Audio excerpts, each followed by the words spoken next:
merci de nous rester fidèles. Vous êtes bien sûr Sunu Kaddu TV. La révocation de Barthélémy Diaz domine encore la une des quotidiens de ce lundi 16 décembre 2024. Nous démarrons avec l'exclusif qui part d'un débat public et politique et barre à sa une Diaz embaume l'air. Selon ce journal, au sein de la classe politique et de la société civile, on désarme la décision du préfet et crie la forfaiture du régime. En tout cas, pour cette révocation, Subatel nous livre les avis des juristes. Pour Ndiaga Sylla, la vérité est que cette disposition du code électoral est inadaptée et son contenu équivoque.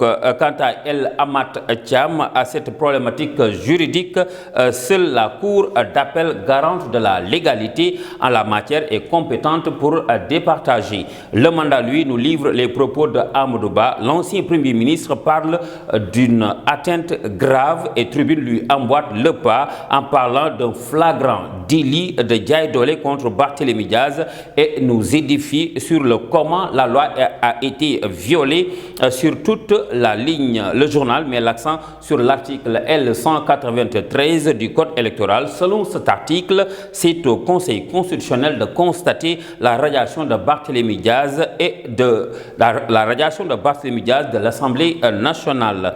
La condamnation étant antérieure aux élections législatives du 17 novembre 2024, sa radiation viole la condition ferme. Cour d'appel, l'observateur donne les révélations sur le double recours de Barth et les arguments sur lesquels le maire de Dakar s'appuie pour contester la décision du préfet. Une affaire à suivre. Autre affaire qui intéresse le quotidien Yor, c'est l'affaire François Mancabou, Fulbert Sambou et DJ Badji, des Sénégalais tués entre 2021 et 2024. Selon ce journal, le ministre de la Justice lance la traque des commanditaires. Un Ousmane Diagne sans langue de bois, ajoute les Échos. Les commanditaires et les exécutants répondront de leurs actes, ajoute le quotidien qui barre à sa une. Ousmane Diagne déterre le passé. Même titre à la une du journal L'As quotidien. La justice traque les auteurs et commanditaires.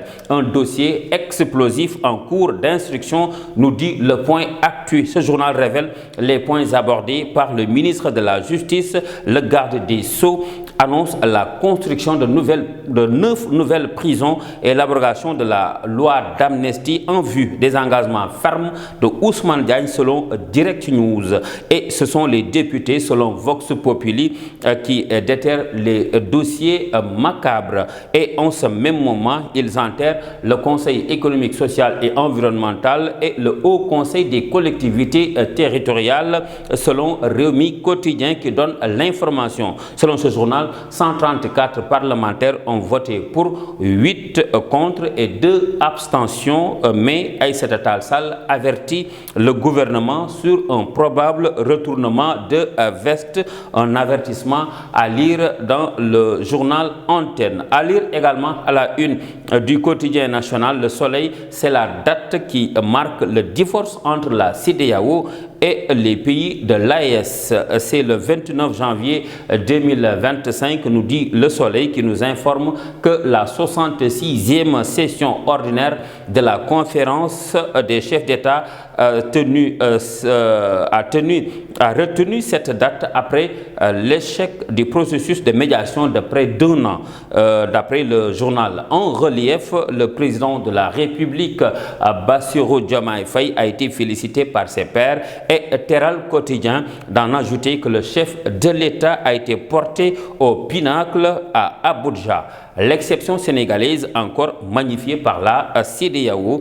Pour le quotidien Le Républicain, Bassirou Diomaye Faye est attendu donc sur le dossier des pays membres de l'AES. Mesdames et messieurs, c'était tout pour aujourd'hui. Merci d'avoir suivi. Rendez-vous et puis demain, d'ici là, portez-vous bien.